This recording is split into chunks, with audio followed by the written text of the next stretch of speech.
Je vais remonter pour assister à la fin si on a terminé avec Itri. Les réfugiés statutaires aujourd'hui sont dans des situations de mal logement ou de non-logement.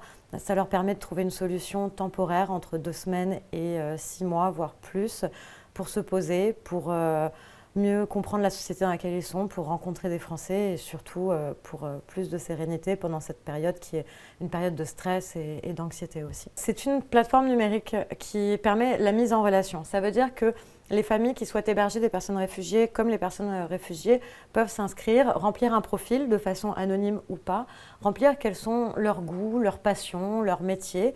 Et après, l'application en fait, permet de faire un matching entre les personnes qui sont susceptibles de bien s'entendre. C'est un algorithme qu'on met en place aussi pour faire en sorte que la cohabitation se passe le mieux possible. En l'espace de quelques heures, de 3 jours, on a eu à peu près 150 demandes sur Calm de personnes qui se sont inscrites dans le dispositif partout en France, alors que l'expérimentation est censée avoir lieu en Île-de-France la première année. Et là, on a de tout type de familles qui se sont inscrites, des personnes agricultrices, des banquiers, des gens qui vivent à la campagne, des gens qui vivent dans des villes, à Béziers, Montpellier, Bruxelles. On a énormément de demandes, on en a à Amsterdam. Donc là, on est vraiment... on est dans l'emballement de quelque chose qui va devenir national, voire international. Oui. Là, je viens de recevoir un mail pour une chambre pour 3 à 4 mois sur Paris. Donc voilà.